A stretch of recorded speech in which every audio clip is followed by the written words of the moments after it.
Signori, siamo nella sala ovale rettangolare, vabbè dai, col grandangolo sembra ovale. Com'è? Vuoi subordinarti?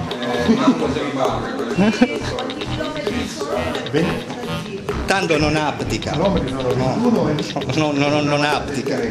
Benissimo, siamo all'assessorato dell'assessore Ventura. C'è una conferenza maratona. Tu sai qualcosa? Sai qualcosa lei? Tu, lei? Ti posso darti del tu? Vero? Sì, sicuramente. Sai qualcosa? Sì, ci sarà. Ah sì? E come fa a sapere qualcosa? Faccio a saperlo perché si presume che sia il presidente dell'associazione che sta organizzando questa prima maratona del Golfo. Guarda caso, mi sono seduto proprio... Che bello. E che cos'è questa? Grande fratello. Praticamente prima maratona del Golfo. Perché prima maratona del Golfo? Perché è la prima volta che a Gela e anche in provincia di Caltanissetta che si organizza una maratonina. Maratonina è una gara podistica su strada che misura 21 km e 97 metri. Quindi siccome a Gela si è sempre fatta la classica stagione, la gara di 6-7 km, quindi questo è un progetto che noi portiamo avanti da 3 anni con la federazione regionale, quindi con la FIDAL. Tra l'altro è una gara che diventa in un campionato regionale di maratonine di 8 tappe, questa sarà la quinta tappa, ma che rientra in un contesto nazionale di maratonine. Infatti il percorso è stato omologato dai giudici della FIDAL nazionale e quindi domenica, ripeto, ci sarà la prima maratona del Golfo. Manifestazione.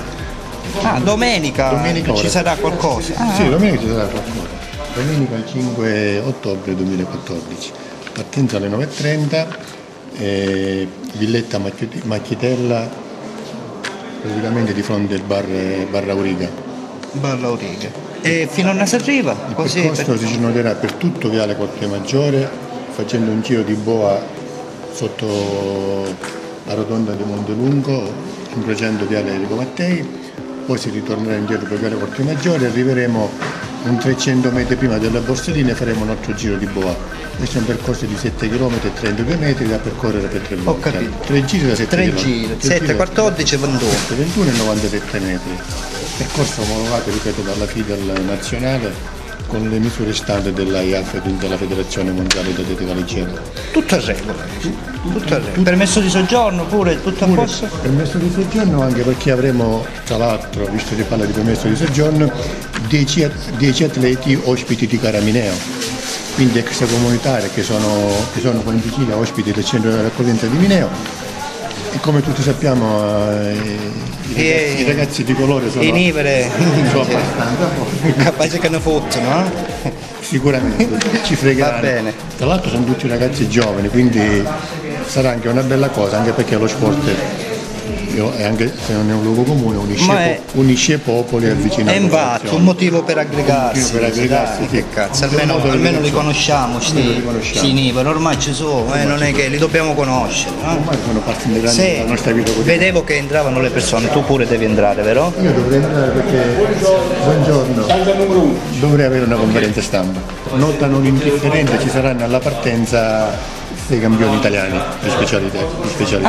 Ho capito. Tra cui Davide Ragusa. Buongiorno. Per te. Ci accomodiamo? Prima della partenza avremo un gruppo di CIS leader della Ettore Romagnoli, guidati dalla professoressa Luisa Maganugo. Aspetta, spieghiamo questo CIS leader. Mi piace questa parola. Che in America sono chiamate le ragazze pompon, quelle che prima delle manifestazioni fanno dei balletti in costume. Menegonne, cose, bonbon. Sì, per rallegrare anche i visitatori partecipanti. Ci saremo. Alla partenza almeno i primi chilometri facciamo. Dai. Avremo anche una collaborazione con i ragazzi dell'alberghiero che gestiranno un buffet, perché alla fine faremo un bel buffet di frutta, dolci, crostati e biscotti vari.